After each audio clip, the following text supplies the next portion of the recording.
విశ్రాంతి దినమున ఒక స్త్రీ దేవుని యొక్క మందిరానికి వస్తుందంట. ఆమె పరిస్థితి ఎట్లుందంటే 18 సంవత్సరాల నుంచి నడుము వంగిపోయిందంట. హల్లెలూయా. ఎట్లా ఉందండి?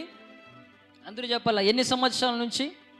18 సంవత్సరాల నుంచి ఆమె బలహీనపరచు దయ్యము పట్టిన స్త్రీ అక్కడ ఉంది. ఆమె నడుము వంగిపోయి చక్కగా నిలబడలేకుండా పోతుందంట. 18 సంవత్సరాలు. చూడండి ఎన్ని సంవత్సరాలు అంటే 1 సంవత్సరం కాదు, 2 సంవత్సరాలు కాదు, 18 సంవత్సరాల నుంచి నడుము వంగిపోయింది. ఆమెకు చక్కగా నిలబడలేకుంది, చక్కగా నడవలేకపోయింది.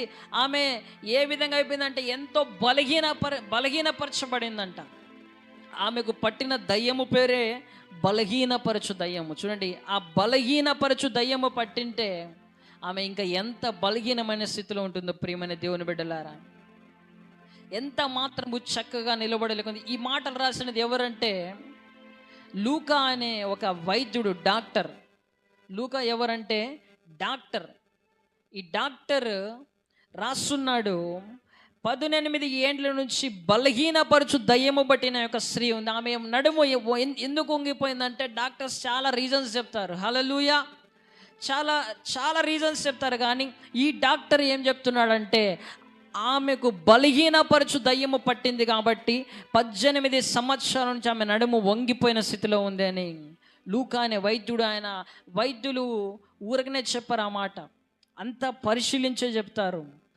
ఆమె నడుము వంగిపోయిన స్థితిలో ఉంది. కారణం ఏమిటంటే బలహీనపరచు దయ్యము పట్టింది ఆమెకి. హల్లెలూయా. ప్రియమైన దేవుని బిడ్డలారా, నువ్వు అనుకుంటున్నావు నా కుటుంబంలో ఈ సమస్య వచ్చిందంటే ఏదో నార్మల్గా అనుకుంటున్నావు, కానీ ఏదో ఒక బలహీనపరచు దయ్యము నీ కుటుంబంలో అది ఏలుబడి చేస్తుందేమో. ఈ స్త్రీకి కూడా 18 సంవత్సరాల నుంచి ఎంత సంకటపడిందో, ఎంత బాధపడిందో, నడుము వంగిపోయి బలహీనపరచబడిన స్థితిలో ఉంది. ఆమె స్థితి ఎంతో ఘోరంగా ఉంది. కానీ ఆమె ఏం చేస్తుందంటే సమాజ మందిరానికి వచ్చింది. గట్టిగా చప్పట్లు కొడితే యేసయ్య నామాన్ని ఘనపరుద్దాం. హల్లెలూయా, హల్లెలూయా. ఎక్కడ విడుదల వస్తుందండి మనకి? దేవుని మందిరానికి ఎప్పుడైతే నువ్వు వస్తావో అది ఎన్ని సంవత్సరాల నుంచి ఉన్న సమస్య అయినా నీకు విడుదల కలుగుతుంది. హల్లెలూయా, హల్లెలూయా. 18 సంవత్సరాలుగా నడుము వంగిపోయిన స్త్రీ ఆ రోజు మందిరానికి రావడం ద్వారా ఏం జరిగిందంటే 12వ వచనంలో యేసు ఆమెను చూచి రమ్మని పిలిచి, అమ్మ నీ బలహీనత నుండి విడుదల పొంది ఉన్నావని ఆమెతో చెప్పి ఆమె మీద చేతులు ఉంచగానే ఆమె చక్కగా నిలువబడి దేవుని మహిమపరచెను. హల్లెలూయా. ఆ రోజుగాన ఆమె మందిరానికి వెళ్ళకపోయింటే ఆమె పరిస్థితి ఏమై ఉండేది ఒకసారి ఆలోచించండి. ఆ రోజు ఆమె మందిరానికి రాకపోయింటే చనిపోయేంత వరకు అదే విధంగా నడుము వంగిపోయిన స్థితిలోనే ఉండేదేమో. లేకుంటే ఆ బలహీనపరచు దయ్యము ఆ స్త్రీని ఇంకా బలహీనపరిచి ఆమె శరీరాన్ని ఇంకా ఎంత డామినేట్ చేసేది, ఎంత బలహీనపరిచేదో. కానీ ఆమె ఆ రోజు మందిరానికి వచ్చింది. యేసయ్య ఆమెను ముట్టి స్వస్థపరిచినాడు. ప్రియమైన దేవుని బిడ్డలారా, హల్లెలూయా, హల్లెలూయా. ఈరోజు నువ్వు మందిరానికి వస్తుంటుండగా దేవుడు నీకు విడుదలనివ్వబోతున్నాడు. హల్లెలూయా. మొట్టమొదటిగా నీకు విడుదల కావాలంటే నువ్వు క్రొత్తగా జన్మించాలా.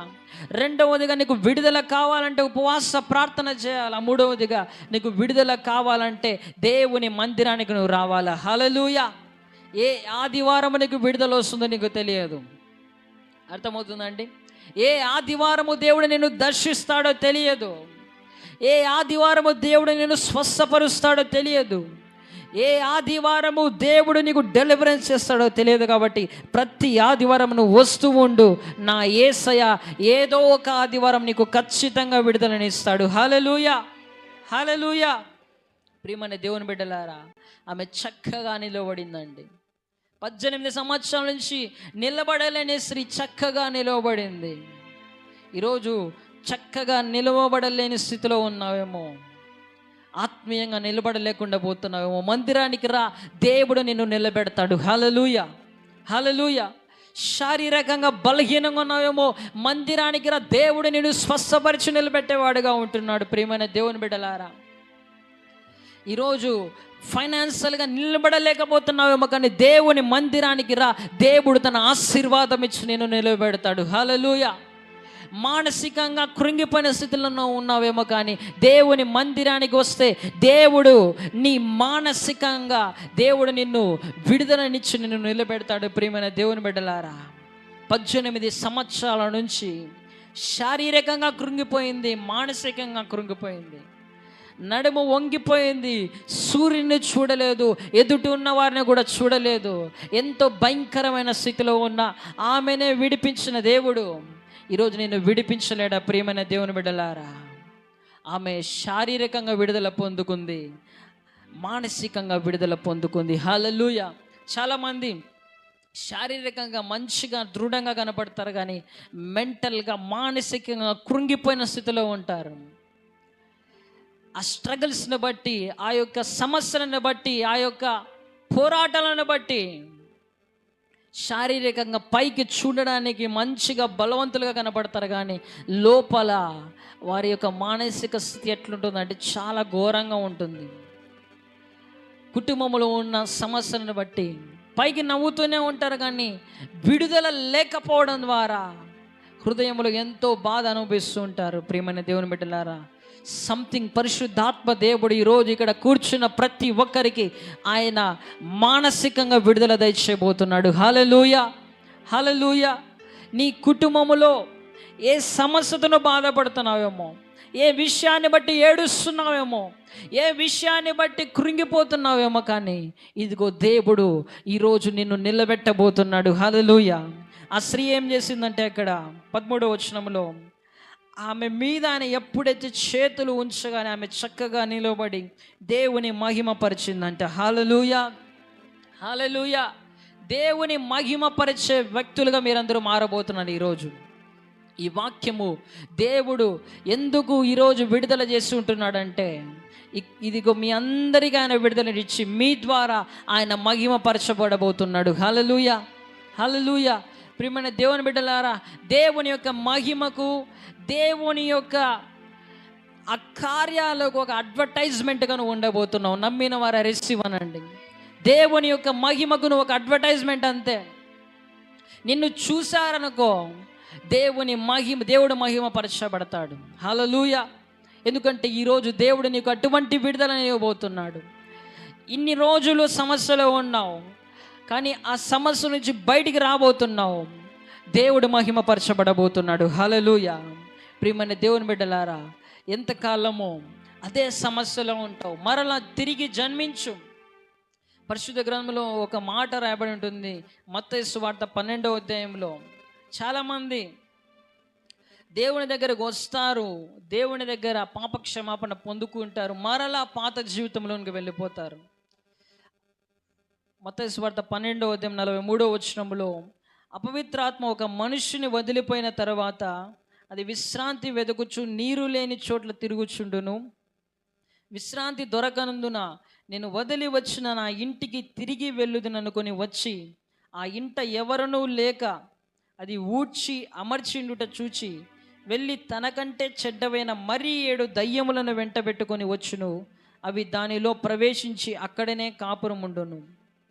అందుచేత ఆ మనుషుని కడపటి స్థితి మొదటి స్థితి కంటే చెడ్డదగును. ప్రియమైన దేవుని బిడ్డలారా, చాలామంది దేవుని దగ్గరకు వస్తారు, కొత్తగా జన్మిస్తారు, కానీ మరలా కొద్ది రోజులకి ఏం చేస్తారంటే వెనకడుగు వేస్తారు. మరలా కొద్ది రోజులకి మానివేసిన పనులు మరలా చేస్తుంటారు. దేవుని దగ్గర తీర్మానం చేసుకుని విడిచిపెట్టినవి మళ్ళా చేస్తూ ఉంటారు.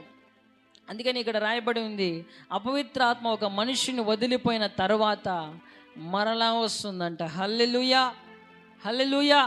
మరలా వచ్చి చూస్తుంది నిన్ను. నువ్వు కొత్తగా జన్మించిన వ్యక్తిగా ఉన్నావా, అదే కంటిన్యూ చేస్తున్నావా, లేకుంటే మరలా నీలో ఏమైనా చీకటి కార్యాలు ఉన్నాయా అని చూసి మరి 7 దయ్యాలను తీసుకొని వస్తుందంట. అందుకని ఆ మనుషుని యొక్క కడపటి స్థితి మొదటి స్థితి కంటే చెడ్డగా ఉంటుంది. ఈరోజు ఎందుకు నీకు విడుదల లేదంటే, ఇంకా ఏదో చీకటి కార్యాలు, చీకటి సంబంధమైనవి నీలో ఉన్నాయేమో. ప్రియమైన దేవుని బిడ్డ, మరలా నువ్వు పరీక్షించుకొని మరలా నూతన పరుచుకో, మరలా రెస్టోర్ అవ్వు నీ యొక్క స్పిరిచువల్ లైఫ్లో. పాత జీవితానికి తిరిగి వెళ్ళొద్దు ప్రియమైన దేవుని బిడ్డ. పాత జీవితానికి వెళ్ళావా? 18 సంవత్సరాలుగా ఆమె అదే స్థితిలోనే ఉంది. ఈరోజు నువ్వు పాత జీవితానికి వెళితే ఎన్ని సంవత్సరాలైనా విడుదల పొందుకోలేవు. ఈరోజు మరలా యేసయ్య దగ్గరికి రమ్మని ఆయన పిలుస్తున్నాడు. ఉపవాస ప్రార్థన చేయి, దేవుని దగ్గర పోరాడు. అందుకని ఎఫెసీయులకు రాసిన పత్రికలో రాయబడి ఉంటుంది, మనము పోరాడున్నది శరీరులతో కాదు, అంధకార సంబంధమైన లోకనాథులతో మనం పోరాడుతున్నాం.